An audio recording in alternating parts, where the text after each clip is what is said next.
when you get that diagnosis, when you sit there in the office and the doctor says, "Oh, you have lymphoma," your life changes instantly. Yeah. I mean, everything you thought was going to happen is not going to happen now. It's going to have at least cancer put in or whatever put into the mix of your life. And the big phrase is "Welcome to the new normal," because that becomes part of your life now.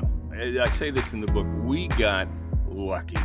We got so lucky, and we realized that, and we're so gracious with gratitude about it, because it's just, we got lucky that everything that could have gone right went right, from the diagnosis to the actual disease to the people that ended up caring for us, the doctors, the nurses. Nurses are nuts, by the way. But these wonderful people, the nurses, and we're still in contact with a lot of them. Life gets tough, and I know it's hard to cope with the unknown. For all of us, I know it'd be easy if we were perfect, but we're not. So we go to find our faith, to find our hope. It all begins with looking up. It all begins with you. It's time to elevate. We sing it loud and proud. We make our voices known. Nothing can shut them out. Elevate. Shout it for you and me. We can do anything. It's time to set us free. Welcome to Time to Elevate podcast. I'm your host, Ann Lucente. If you're a first-time listener, I'm thrilled you're here. And if you're a repeat listener, welcome back. Today, I'm excited to introduce someone I first met through online voiceover meetup, I believe. From the start, his humor and warmth were impossible to miss. We've shared plenty of laughs, especially when I was a guest on his podcast. He has a knack for asking random, funny questions, and that left me both very nervous and also in stitches at the same time. I thought I was prepared because I even studied beforehand. Nah. But quickly, Nah. you can't study for Jim's podcast, so if you're a guest, don't bother. I quickly realized how clueless I was about the names of songs and artists or any of that. Of course, I'll fill you in more on that later. Thankfully, he has a way of making everyone feel at ease, even when he's catching you off guard. Let me tell you a little bit about him before I let him in. Is this going to go on forever, or It is. Okay, fine. Yeah, it's all about me, Jim. Okay. It's all about Okay, me. fine. Yeah, didn't you know Yeah, that? You know me long I enough. knew that, but go ahead. Okay, well, let me tell you, this is short, and I talk fast. He is a former radio DJ, a newspaper boy, retail expert in a department store paint section, a men's clothing shop, and a record store, a commercial real estate broker, Very residential home builder, movie critic, IT programmer, and project leader. But I'm not finished. IT consulting firm owner, home baker, current owner of Jim Cooper VO, narrating audiobooks of all types. And that's just on Mondays. He is a music geek, still preferring vinyl, me too, to electronic forms of music, an avid reader, thank God, because you do audiobooks, and has recently jumped headfirst into ancestry craze. Oh, the ancestry craze. His first novel, Twisted Ties, was published in 2014. The Not-So-Little Book of Cancer Giving was published in 2023. Cancer caregiving. I don't give cancer to people. I'm going to read that again. Jesus. That's going to be my blooper. Okay. I think you should leave that in. I should. All right.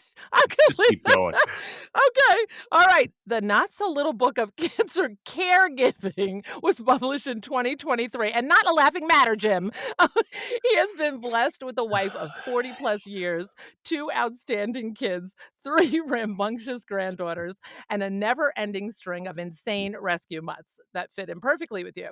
So buckle up for a conversation that promises to be as unpredictable as it is entertaining. Please join me in welcoming my friend, Jim Cooper. That's all the time we have, folks. There's nothing left. So it's been real nice talking to you. I can't take it. I can't. But you're killing me, Jim. You're killing me. Oh, boy. All right. I'm going to get right into it. I'm going to try to be serious. Yeah, that'll work. Okay, it's a lie. It's a lie. But we did meet on, I think maybe it was Corey Disson's stuff. I know I saw you on voiceover things. You looked very serious, though. I was so Yeah, wrong. it's a complete ruse. It's just like, but I think you're right. I think it was through Corey. Because it was like either it was Monday mornings or something, those Right, Clubhouse things, right. right? And, I just interviewed Brad Storm, who I I saw also that. I met. saw that, and he was one of my guests, and Yes. it was very cool. Oh, so great. But then I had the honor of being on your podcast as a guest, and I believe it was 2022. I was trying to find Sounds it the about other right. day, and I Yeah. couldn't find the original. I gotta find it again. And one of your questions was something to the effect of what song would be playing when I would walk into a Mhm. room. I could not think of the name of the song. I studied this, and I'm like, "I studied this. Why didn't I get this question?" And I couldn't think of it, so here I start singing to get it, and of course, I'm like, "Okay, do," and I'm all wrong. It's all wrong. And I said, don't use this." And you didn't say you weren't, but I trusted you dearly. And of course, Fool. what was the promo? Me singing. Absolutely. And okay, so being Italian, I waited 2 years, Jim, to get even with you, and I've already got it from our sound check. Uh, Wait till we see the sound check, it's gonna be See, great. So the anyway. thing is, no one's gonna be surprised that I'm acting stupid because that's what I do the whole time, so Oh, but it's a good one. It's a good one. I can't I wait. This is can't gonna be either. This great. has been wonderful. You used to have a So career, but not anymore. more people are gonna wanna be guests on your podcast. So, that's it, and mine too now that because of this. But while we're speaking of music, now music, even though I don't know any of the names of anything, is truly a huge part, like, of my life. I love it. I listen to different things depending on my mood and all that. And reading your bio, you said you're, a music geek and the vinyl. I love vinyl. Right. What's your genre? Do you have like a I don't have one. I'm all over the place. I have a wide selection of, classic rock. I have a wide selection of progressive rock. I have a wide selection of jazz, of blues, of classical. The only thing I don't have a wide selection of is country, and it just doesn't. mm, There are certain songs that I think are really good, but as a whole, it doesn't reach me a whole lot. And I know that's probably blasphemy, but that's just the way it is. so I'm all over the map. Like I have Zeppelin and Hmm. Kiss and Alice Cooper. Then I have Billy Joel. I have Carole King. I have Barry Manilow. Like it's all over the place. It's all over the If I map. started naming So names of some of the bands I listen to, your listeners will be going, "What the hell is he talking about?" I would probably know them. Um, Okay, you wanna try? Let's go with Liquid Tension Experiment no. or Transatlantic. Oh, that I know that, I think. Do I know that, or do I just know I think you Transatlantic, and I just think know I know that? Transatlantic. Okay, so that's Dream Theater. Green Day, no. you probably know. Yes, I know Green The Day. I know Dandy Green Day. Warhols, you should know, but Mm, most people maybe don't. songs. So, but I made my point. Okay, got it. I heard because I investigated you, so I heard you're a drummer too, which Yes. I am in awe because you look like you're doing nothing back there as a drummer, and it's, like, amazing. So, I just Well, do you still do when it? I drum, I do nothing back there. It's better off that way. Not very actively. I mean, I have my drum kit set up down here, and it's I play with it here and there, but I haven't played with a Right, band in a while now, and not because I don't want to. It's just that it's gone way down on the priority list of as of right. late. So, but my Yeah. claim to fame, and for anyone in the Northeast, you should know this. I was playing drums for a woman by the name of Jo Weimer, who's a great blues singer. And we did a gig at the Stone Pony in Asbury Park, and it got Oh. videotaped, and it's still out on YouTube. So it's just like I can bring that Oh. up every so often and say, "Yeah, I remember doing that." So it's cool. Oh, wow, that is awesome. That's really great. Yeah. I love that. You're from Jersey originally, Yes. right? Yep. Okay. Born and US. raised Central Jersey, whatever you want to call it, And you're where now? Where are you living? Delaware. Delaware. So what, before we get into the, your, wonderful things that you do, because you are a jack of all trades and a master of many, None, I will say. none. Not none, many. I will say that. But before we get into that, tell me about you. Like, tell me, your family, what you doing? How'd you get to Delaware? Why? We only have so much time here. I mean, I know. We could talk fast. Who am I? I've been asking myself that question for years. Um,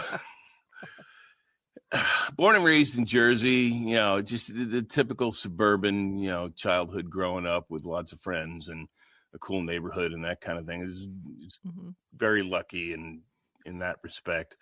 Went to college out in central Pennsylvania. My wife and I started dating in high school. off and on, off and Wow. on. In fact, our 45th anniversary is, well, we're taping this today, but it's tomorrow. But by the time this airs, it'll have been a while ago. And if you followed Right. that, you're on board. Yeah. So what's today's date? I don't even know what today's date Today's is. the Oh, 7th, September the 7th. So the 8th, 8th. yep, Very 9/8/79. nice.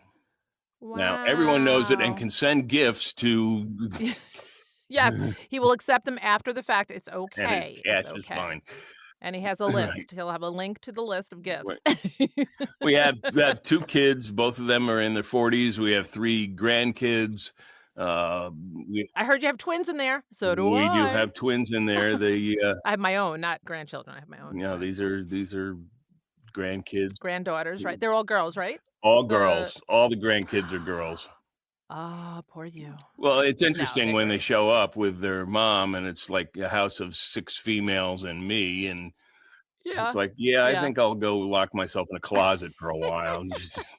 I think it makes you a better person. That's the way it goes. You develop the sense that fighting back is just pointless because Yes. there's a comedian out there, and I forget his name, Dan McCullum, I forget, but his shtick is he does everything by Venn diagrams, and he has all these charts, and it's very funny. And he has a chart about when he and his wife argue, if he's right and she's wrong, she's still right. And he just goes through the whole thing, and she's always right unless they're both wrong, and then he's wrong. It's just It's true. It's true. It's better that way. We're just very emotional, and then we don't even know what we're talking about. No, well, we do, but at the moment, it means a lot more than the next day would be like, "Oh, that was no big deal." Um, but you also have a never-ending string of insane rescue mods. I love rescuing. This is our second rescue, yeah. and, I just love We to we've rescue. had all well, the first one we had was a collie shepherd, but the last 3 have all been bull terrier mixes, either Amstaffs or now the one we have now is a Amstaff black lab mix, and Oh, she's nice. clinically insane. So she fits right in with the family. They do say they do fit into your life, They so that do. that is yeah, it's all you then. It's all And you. this was supposed to be my Uh, wife's dog. I didn't want another dog, but this was supposed to be my wife's dog, and this dog has like cleaved itself to me. I can't go anywhere without her. She's oh. like a shadow. So What's her name? Angie, Oh, I love it. Angie. That's cute. That's cute. Yes, I love all animals. I love them all. I have 2 cats too. They're just adorable. But anyway, it's not about me, Jim. So Yes, it is, and it's it always about is. you. Yeah. It really is. It does come back to me. I try really hard. This is why I have notes. So Why? so I hey, I gotta interject, right? All right, so this is really important because looking at all the things you do, right? I think it's so important. You can give a very I know you can do it. You can give a little snippet of like your life, right? From when you started to like the little things you did up until you got to the voiceover part. Because why I think this is important is I think kids nowadays think they need to have it all figured out. Like even before they get to college, like they think like, what am I going to do with my life? And I'm like, are you kidding? I'm still figuring that out. So there's a whole bunch of really awesome things that I heard you did in between there and to get to this point. So ready, set, go. Oh boy, my career is. I say this. You were It born. was like a shoots and ladders game on crack. It's just all over the place. I'm right there with you. Okay, high school. Let's start there. Worked at a Okay. record store, which was my dream job, and I worked there for about 2.5 years, and still to this day, one of the best jobs I've ever had in my life. Oh God, it was Really? wonderful. I loved every Oh, second of it, and the family that was running it was just dynamite. Um, wow. so you do all the youth things. I had paper routes and worked in the record store, and I worked in a men's clothing store one summer, and that was definitely not me. I mean, they kept throwing me out to go home and get dressed because I'd wear ties that looked pretty good and had design on them, but you hold it sideways, it said bullshit. So they didn't want me in their store all that much. But went to college, got hooked on radio, and Mm, got lucky that I was at a school that had a very powerful FM station, and the students ran it, and it was a smaller school, so you got a lot of airtime, so that was cool. Came out of mhm. college, went into radio, flip-flopped a bunch of different stations for a few years. That ended when the last station I was at, which I was the music director on, The owners decided they were going to change the format from top 40 to 1940s big band. I was like, Oh, good luck selling no. that. I'll see Oh, you. no. Oh, So I no. worked in a photo shop for a little while, worked in real estate for a while, doing commercial loans, built some houses, worked in IT for a while, worked for EDS for a while, was a project manager, did some coding, much to the chagrin of my managers, and just went from that and got involved in corporate and was in the corporate world in IT for project management for a while until I blew a gasket and then decided I didn't want to do that anymore, Oh, no. and that led to trying to figure out what I wanted to do next. And I was sitting around one day and got an email from, I forget whom, about a voiceover seminar that was being hosted by J. Michael Collins. And I was like, I didn't know who that was. So it's like I decided to go to it, and I liked what he had to say. And we got together, and he said, well, let me hear what you can do. And he said, yeah, I think I can work with you. And that started the Nice. voiceover thing. That is very cool. And being in radio myself, just not where I had to run the board and all that kind of stuff. I got to co-host with somebody for a bit. Knowing radio did not help me in voiceover No, when I got it's there. I thought it would have, right? when I tried to get into voiceover years before I actually got into it, and I went to a seminar in New York one time. An agent was holding a voiceover seminar, and I figured, oh, I've been in radio, I can do this, and went. And there were about 30 people there, and she handed scripts to everybody. She gave me a Home Depot script, and at that time, Home Depots were being narrated by Gene Hackman. Oh, geez. So I got up, and she brings everyone in front of the class. I got up, did the script, trying to imitate Gene Hackman, as we radio people do. And she Right. was like, read that again. And so I did it again, pretty much the exact same way. And she's like, you're in radio, aren't you? I said, yeah. She's like, we don't want announcers. We want actors. Sit down. And which Meanie. was devastating to my thin skin at the time, but she wasn't Yeah. wrong. But she could have She said, could have you need training, you need right. coaching. So and because this whole point of the seminar, she was trolling for announcers and narrators. She picked 2 or 3 people out of it and said, come talk to me. So that's all. That was her goal at that point. Oh, jeez. Oh, But man. that was traumatic enough that I didn't even bother trying again until I talked about this email, and I finally got my act together and put my big boy pants on and just said, you need training, obviously, so suck it up and do it. So Right. And what was the span of time you said there between that mean lady to the email you got? 10 years, 12 years. Wow. Yeah. Wow. So it was timing. Yeah, It was it was timing. You were ready for Yeah. that. See, I'm all about the whole divine intervention thing too. So I'm like, you were ready for that. The other lady was not nice. Yeah, and I was still working at the time. I was just I was doing some radio part-time, and by the time I got this email, I was sitting around the house trying to figure out what I was going to do, because I had literally walked out of my job in corporate America one day. I came in and said, here's my badge, here's my phone, here's the laptop. Oh, See ya. I'm out of here. You're like, that's it. You're like, that's it. I've had it with this. So Oh my gosh, that's it was crazy. my own mental breakdown at that point. It was a classless move, but I didn't have a choice. Well, you might not have ever moved on if you didn't do that, right? Or I might have jumped off a building at that point. Well, yeah, that might have happened too. That was like the tail end of all the cancer stuff my wife was going through, and I had not taken the time to decompress, and my brain was mush. So. Oh God, that makes a lot of sense, and we're going to talk more about that. That makes a lot of sense now, because I'm like, I know corporate alone can get you crazy. I know that. I was in it in the 80s and everything. And else. It sucks because there were so many great people that I was working with, and to this day I miss them all. But there were just a few that I couldn't deal with. I understand that totally.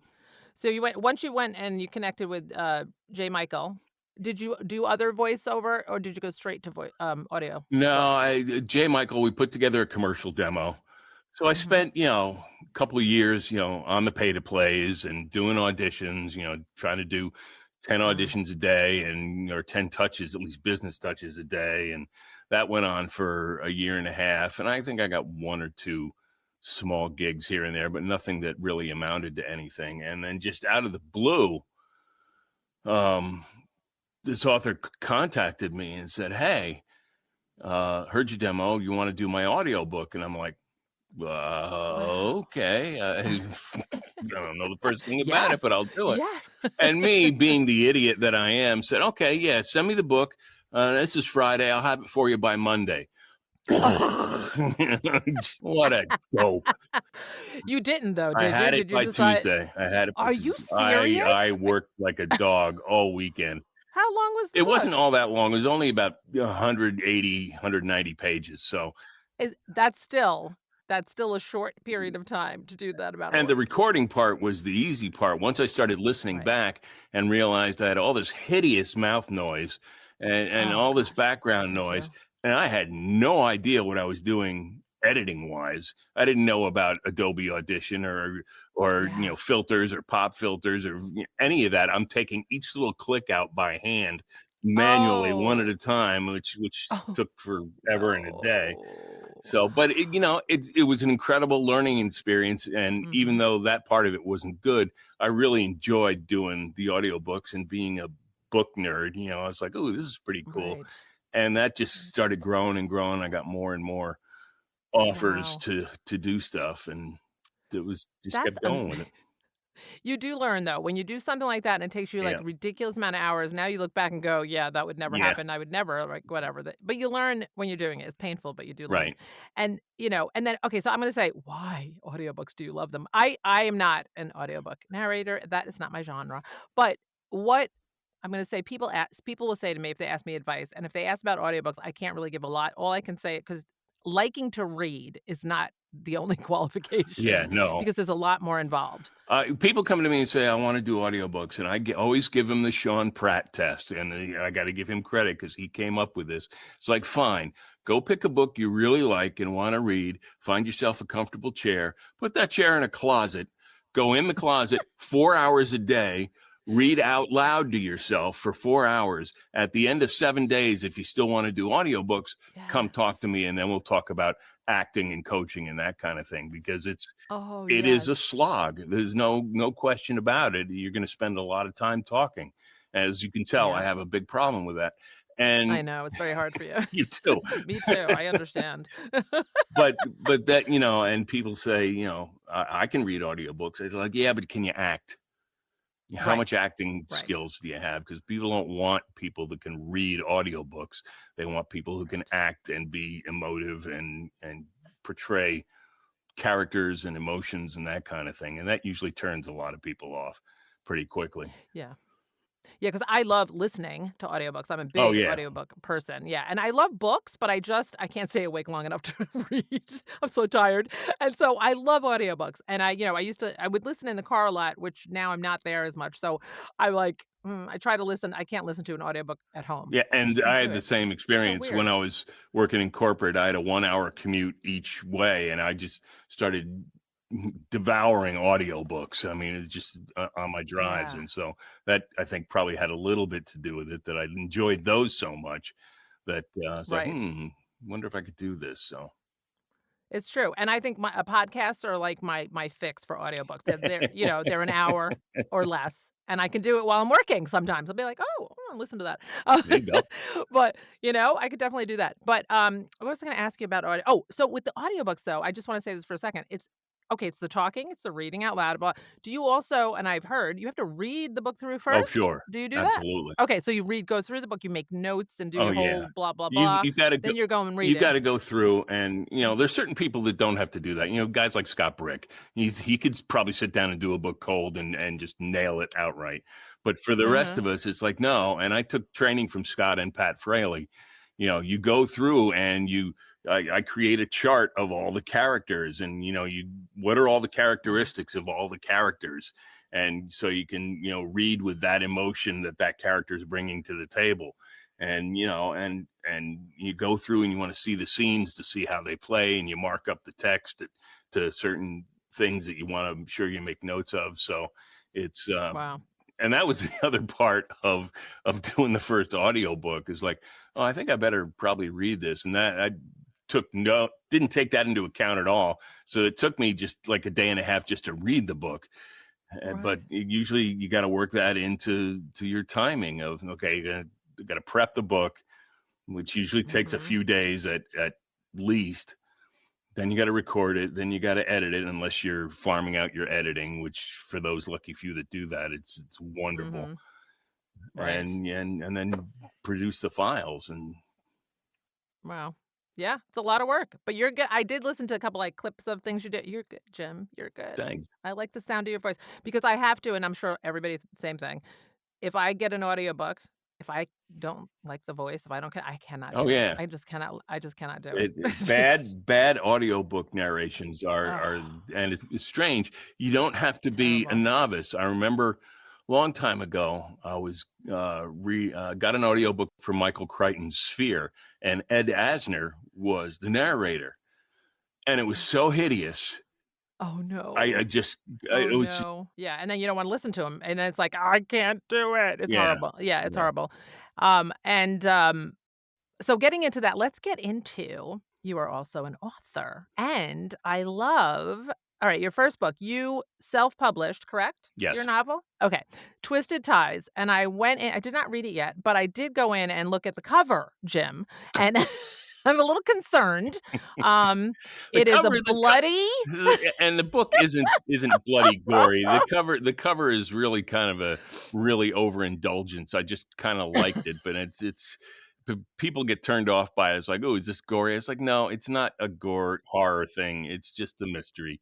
The point was, the feed in the dryer is actually integral to the story. So it's just, but the use of blood was a bit over the top, but I didn't care. Right. So Well, I think it's hysterical because now it makes me wanna read it because it's like there's blood I'm gonna explain this. It's a dryer and there's blood all over the top. It's quite well done there. And then you've got feet, sneakers, somebody's feet are hanging out, which means the rest of their body is in the dryer, and there's a bloody knife on the floor with a little heart, though, so that's kinda cool. Now I'm intrigued. So now I have to go all of What that, by the way, was due to the wonderful graphic artist that put, Yes? because that's about 8 or 9 different shots, photos, all kind of superimposed on each other. And Ah. Audra DeFalco, who Ooh. does all my graphic stuff, did my website and everything else, did a stellar job on that. So it's really Oh, cool. wonderful. It is a good job. So people that like the, that kind of stuff will definitely like me. I'm gonna go look at it. I'm gonna go look It's a mystery. It's not gory. It's just a mystery. Very cool. Very a little synopsis of what? Twisted Ties, relationships? It gets into some bizarre relationships. The protagonist is a female drummer who owns a record store. Gee, what a surprise! I love and that. some of her past relationships that didn't end well, and trying to figure out what actually happened to certain people and that kind of thing. And she meets some bizarre characters along the way. So it was fun. It took me a long time to do, but it was still fun once it was done. Very cool. Very cool. I like that. So I read some reviews on it and people looked like people wanted another, but you didn't do a follow-up to that, did you? Yeah, mostly my friends going, "When's the sequel coming out?" And I'm like, "Chill out." It's like I've started a sequel, and every time I've started it, it just doesn't seem to work out. So I got to Yeah. play with it some more. Yeah. Again, timing, right? So if you Right? wanted to when you're ready to and if you want to. And you didn't narrate this, did you? Because I didn't see an audiobook. No, there's not an audiobook I for think you that. need to do that then. I'll send you the bill. Okay. I'll narrate for you. That'll be my no, I'm not Okay. doing a narrate. I'll think about it. Let me read it first. See how short it is. How long is it? It's like 220 pages, Alright, 230 pages, something like that. not horrible. All right, so tell me about your current book, and I'm going to say it right this time, okay? Published in 2023, The Not So Little Book of Cancer Caregiving. Okay, but Very good.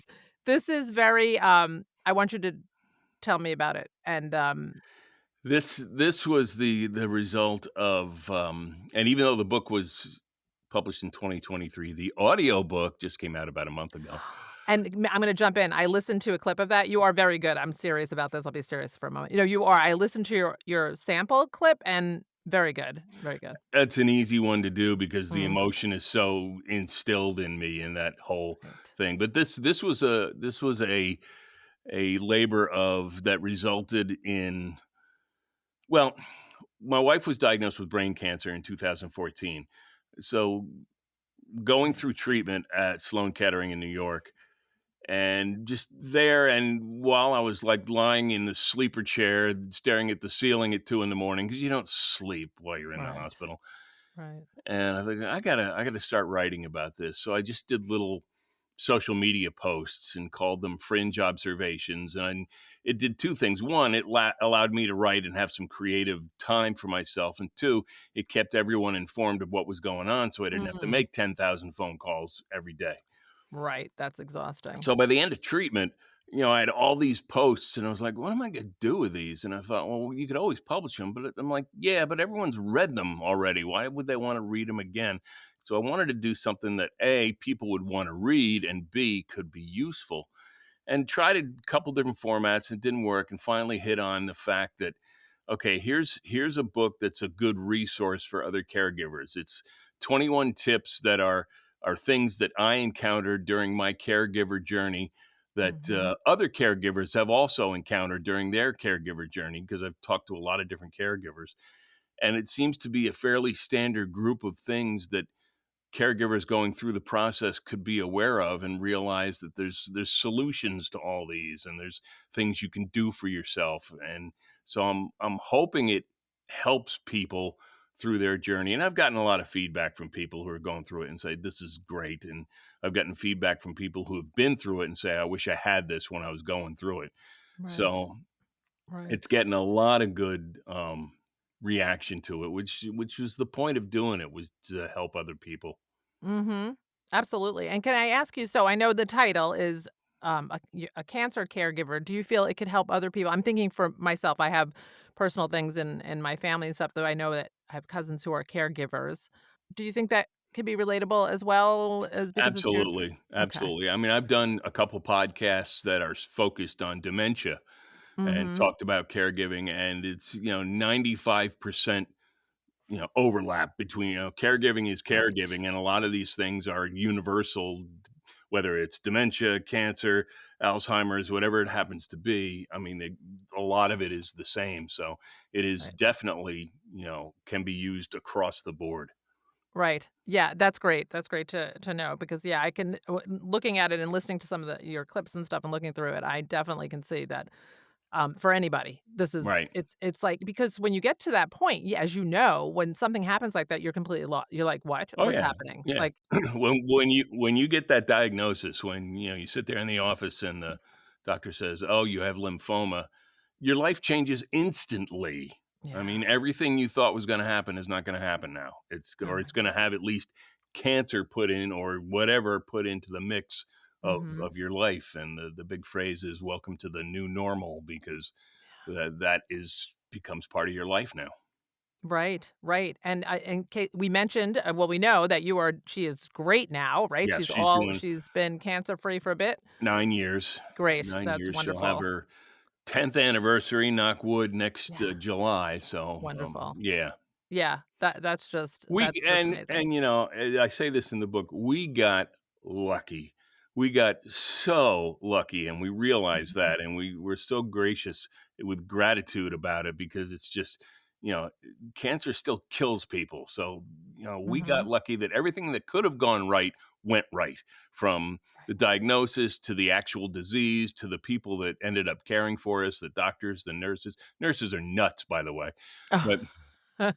these wonderful people, the nurses, and we're still in contact with a lot of them. We've been to one of their Yeah. weddings and that kind of thing. Oh, that's great. Well, Sally became like a second mother to them. She'd show up and they'd all surround her and they'd all want to talk about their kids and wedding plans and that kind of thing. And Oh, I wow. just fade into the background. So, That's what you're supposed to do. right. So, You do a good job. yeah. And Oh, so wow. I wanted to give back in some way, and said to Sally's neurologist, how can I give back?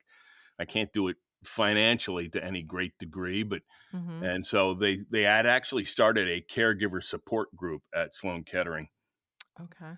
where caregivers that had gone through the process could talk to other caregivers that are going through the process, Oh, great. just to Yeah. give them an ear.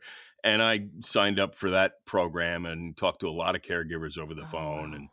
and just, because that's what you do. You're just an ear for them to Mhm. get off whatever they need to get out of their heads. So, Oh my gosh. and And that that's kind of led gold. to this. Oh yeah, That's it's gold, really. it Oh, was, man. yeah. That really is. Wow, and so now with the book, what's happening? You did yeah, so published in 2023, you doing tours now? What's happening? You going? What are you doing? I'm starting to do presentations here and there. The big thing that I'm discovering, because I've done a couple book signings, I've done a couple presentations at different locations, and what I'm Mhm. finding out is that a lot of the facilities, particularly cancer facilities and retirement homes and that kind of things, are starting to realize that they can form a caregiver support group. So if I can go in and push that along just to Yeah. get them started on some sort of support network that they could do internally to wherever they are to bring Mhm. people in. I mean, that's kind Mhm. of what my focus of these presentations are. And yeah, I want to sell the book, but Mhm. if I can get them going down this road where they can all help themselves, that's just dynamite. Oh, yeah. Yeah. It's great. That's really it's wonderful, and what a way to take something out of something that's so traumatic and Right. then and have this come out of it, because it's just helping so many others. Yep. Oh my goodness. So, let's move on to your podcast, right? So Do the we have to? hydrant Do we have VOB what's that? do we have to? We have to. Just tell me about it, the origin of it, and it's VO you're called the VO Big Dog, the Right. hydrant. That's all Corey's fault. It's all Corey Corey's fault. Disson. It's Corey Disson It's all again. Corey's fault. Corey and I were batting around some ideas just early on in my career just to get me noticed, primarily within the VO community to start with. Mhm. And we batted around some ideas and, my love of dogs and that kind of thing. And he was like, "Well, how about Top Dog?" And I'm like, "Nah, that sounds stupid." I was like, "How So about Big Dog?" And he's like, "Perfect." And so the Big Dog became my kind of my moniker there. And not too long after that, I said, I really think I need to do a podcast. I want to do something that gets a little bit more attention.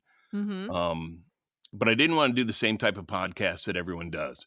I wanted Right. to do something a little bit different. So I thought, those last questions that James Lipton asks in Inside the Actor's Studio, those are always fun. People look forward to those. So why don't we just do one of just those questions and just do fun questions? And I that's love it. kind of where it started back in 2021. Mm. Bev Standing was my first guest, and so how better can you start? That's right. With That's the first perfect three, start. I think it were Bev Standing, Jen Henry, and Patrick Kirshner were like my first three guests. So I was like, this is perfect. And since then, it's just kind of grown into reaching out to other creative areas besides the voiceover area, whether it's authors or artists or Mm, dancers or whatever it happens to be, and doing the same thing, talking a little bit about what they do, and then going through the goofy questions and I making them love it. answer them all. So I love it. it's been so much fun. I mean, getting to know all these people, Mhm. and it's such a weird concept to let's talk to strangers on the internet and see what we can get them to reveal about themselves. I know. It's a bizarre concept. Isn't it? I love it so much. But it's been fun, and I still have people coming on. I think I'm booked through God, close to the end of November with people I've got already Great. recorded, and still have more coming up. So I it's love I've it. met some outrageously fun and cool people along the way, and Mhm. that's just the kind of the point of it. It is, because, being in of course, the pandemic really got us into that point of Right, like, "Oh my gosh," and then when we were in it, we, like, hid in, and then we were ready to burst out, but we couldn't do anything, so this is perfect, right? right, But even now, it's like people, like, all over the place, like, we wouldn't be talking. I mean, there's all these right. people I would not be meeting in person, so it's just such a wonderful thing, and I love it. Are Well, your this is questions kind of what radio has become, because radio is Yes. has kind of devolved into this whole podcasting thing. So That's true, that's true.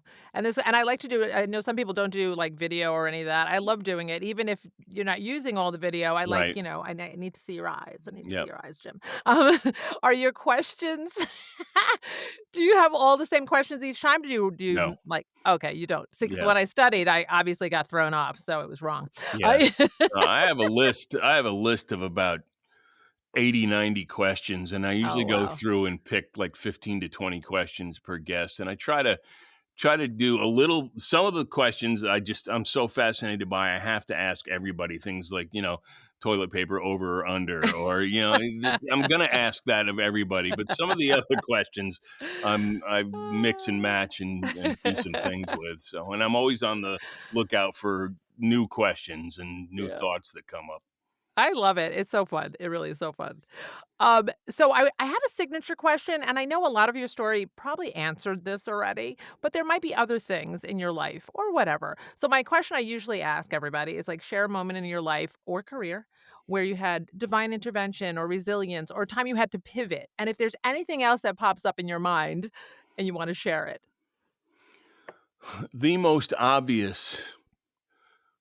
There's actually two instances in my life where that voice talked to me, and one I took advantage of, and one I didn't.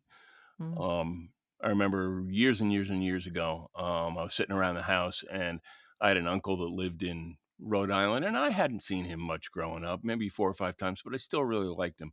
And I was sitting on the couch reading one day, and this voice said, "You gotta call him. You gotta call him." And I was like, "Oh, okay." And I ignored it, and he died about 3 days later. oh, wow. So Yeah. I was like, Mm, When my wife got the diagnosis for cancer, we were at a place that we weren't really happy with as far as the hospital goes. We weren't happy with the care we got from some of the people. And they were like, "Well, come on, you got to start working on this." And I was like, "Give us 24 hours to think about it, will you please?" right. And so the next day we woke up and I was like, "Well, what do you think?" And she's like, "Do you want to go?" And she's like, "Yeah." And I put the phone number in and I could not hit the send button. There was just something going, this isn't right. And Mm. so I closed the phone up and I said, "This isn't right. We got to do something else." And we started making phone calls and talking to people. And that really got us on the right path to see the right people and get us eventually to Sloan Kettering, which Oh, was the wow. right thing to do. So Yeah.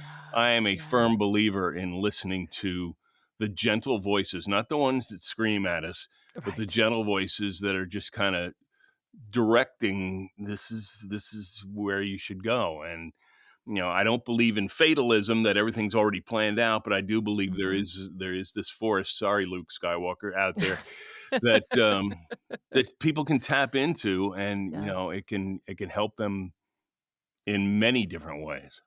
Yeah. Oh my gosh, I have chills listening to you. I totally agree with you. I agree. And I made the same thing where I'm like, I'm gonna listen to that because sometimes we're so busy that we're like, like the first instance where you're like, yeah, I'll call. Yeah, I'll call them tomorrow. Like Right. we think like, so yeah, yeah. I think that's wonderful. Thank you for sharing that. That's And, really and even with the voiceover thing, I remember when I did the seminar with J. Michael Collins, I sat down and I had just had this overwhelming feeling like this is going to work. yes. This is where I'm supposed to be. Mm-hmm. Now I doubt that every so often because that's the Yes. business we're in, of trying to doubt ourselves 24/7. But Exactly, but exactly. It's but when you get that gut feeling, you feel yeah, it, you know it. You're like, "I don't know why, but I think I'm gonna go this route. I think right, it's crazy, but I'm gonna do it anyway." Yeah, and we do. We doubt ourselves, but that's why it's good to be connected with other people, and then we right. can we can feel a little better, you know? There's a song out there called, "Insecurity." I think it's Brandy Clark or something like that. I love that song. It's the best song. She's, like, trying to make friends with insecurity. Like, "Come on, let's be friends." It's a gregreat song. Could be our But, theme song. yeah. Um, so well, before I ask that, any advice on life or on your journey that you would give to anyone? It could be a young person, it could be somebody, and like me. Not that I'm old, but you know what I mean. Anything you've learned along this journey that Always you're like, frightens me. People say, "Do you have any advice for anyone?" I was like, "Why would I want to give anyone advice for the things that I've experienced?" Good Lord. Um, the thing that pops into my head, that it was something that I always struggled with, and as I get older have come to grips with more and more, is just learning how to listen mm, and learning how to be humble, which two things that are in very short supply in our dumpster fire of our world these yeah. days. And as I think it was Liz Atherton, when I asked her about something like this, she said, just we got to stop this need of having to be right all the Mm, time, and I have the right to yell at you because I'm right, and it's just yeah. killing us. So the ability to just shut up and listen Yeah. and then react from your heart instead of your mind, Mhm. would just work on that, because that's what makes things work well. This constant bickering and battling of, we're right, you're an idiot, that kind of thing Mhm. is just It's true. hideous, and it's tearing the world apart. I agree, I agree. We've lost sight of what's really important, and that's Right, us, and who we are together, and I always say, like, kindness is underrated. Just be kind. That's all. right. Just be kind. Um, so, anything you wanted to share I didn't ask you? For public consumption, no. Maybe later? I can cut it Maybe out, later. we're Well, recording. no, once we stop the recording, maybe a few things. No. You don't trust me now, do you? I know better. I got the goods already, but it might get better, I don't know. So, to close this out, do you have a favorite quote that I told you to get ready? Oh, you did ask me to do that, didn't I you? did, probably in the emails that never got to you? I think one of my favorite quotes is from Duck Soup, from the Marx Brothers, when Groucho says to Chico, "What kind of army do you want as the Minister of Defense?" And he says, "Well, I think we should have a standing army." And Groucho says, "Why?" Because, well, that way we can save money on chairs. And it's just like stupid.